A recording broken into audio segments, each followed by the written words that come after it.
can think of where I was just really happy was maybe like a 5 or 6 week period. And what was because that? I'm always, I mean, I have a lot of anxiety though. I'm always stressing out about things. I'm a glass is 2/3 empty kind of person. I mean, so I think I'm just not happy because I don't want to be happy. What were the ingredients of those happy 5 weeks? And were they consecutive or? Yeah, like I can think of a 6 week period about a year and a half ago. Really? That was probably. What were the ingredients? This is when I was in Ithaca. What makes you happy? I think when I was surrounded by a lot of people who I felt were just like me. Yeah. Because I think I haven't often felt that. Right. That's why I was so happy in college. Because Okay. it was probably the first and only time, those 4 years. I mean, like, I definitely had miserable stretches during those 4 years, and I, little bouts of depression or anxiety or whatever. Yeah. It wasn't all, like, roses, but, Right. but yeah, it was just a sense of being, like, with my people. Yeah, You know? exactly. Yeah. Like you're in so a place where you feel like you fit in, where Yeah. people understand you, Yeah. where you're not just going through the motions, so that you yeah. can be part of a You can community. just, yeah, it was, Yeah.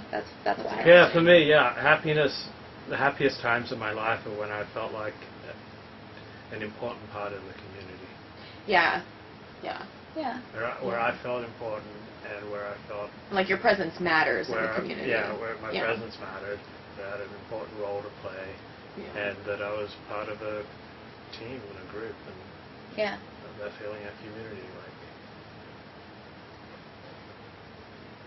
makes for happiness. Yeah. Interesting. Oh. Happiness.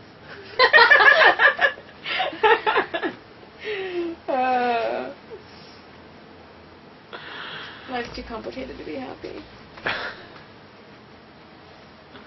The more I learn, the more unhappy I become. I know what you mean. It's true. I know. Like, which knowledge has been the most unhappiness giving? Oh,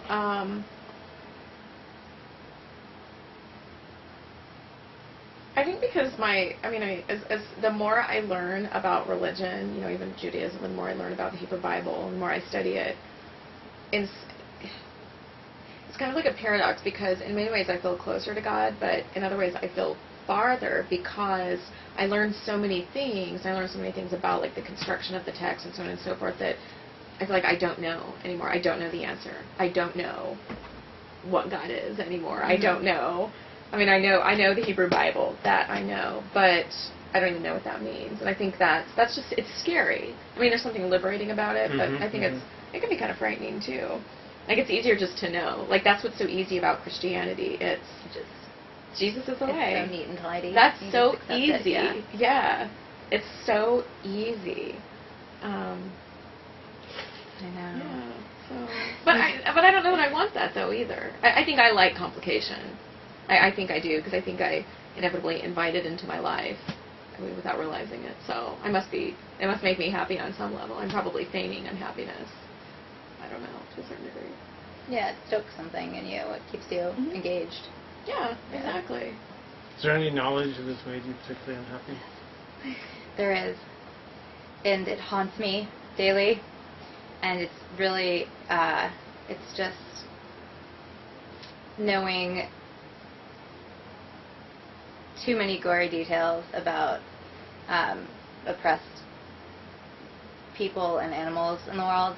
I just know too much about it, and it's like I wouldn't have it any other way because I want to be conscious and I want to be aware because I want to do whatever I can. Right. But by the same token, there's very little I can do, or at least that's the way it feels. And I know there are people who would argue with me on that, but I do feel a lot of the time helpless and just useless in the face of all of these things that break my heart that I would love to fix and change. And Like, which leading things break your heart? Like encountering a story about, say, a region in Africa where there's literally not even so little. There's literally nothing to eat, and so they eat mud pies. That kind of thing. Or having seen horrifying pictures about the way animals raised for food are treated. You know, things like that, where it's just like, You don't want to know. this system is all wrong, and it's you know, I feel it almost like I can sometimes I experience the emotional reaction to these things almost like in a physical way, and all I want to do is fix it How often do you think about it? daily. So I can be happy in stints and stretches, but then it's hard to sustain that when you are aware of, you know, this is what Tikkun Olam is all about. I mean, this is apparently one of the reasons given for why a groom at a Jewish wedding at the very end stomps on a glass and shatters it, because even in the midst of our joy, we're supposed to remember that the world is broken, and you know, while we may be happy in this moment, we have to keep fixing things because everything is not right. Are you sad that we don't have the temple so we can sacrifice animals to God like we used to? Am I sad about that? No, Yeah. I'm not sad about that. Are you? How about you, Monica? I Like, you deeply tear lament up- the you tear absence up of the temple yeah. and the I sacrificial I cult? do. I'm a Sadducee at heart. Like you wish the blood would flow once again in the Oh, service good. of God? Yeah, you know me. Like the bleeding of the animals, the screams as the throats are being cut? Well, they Yeah, shouldn't be that's enough screaming if for me. it's done Yeah. correctly. No Oh. meat hooks. No. Like, is there anything going on in the world that makes you unhappy?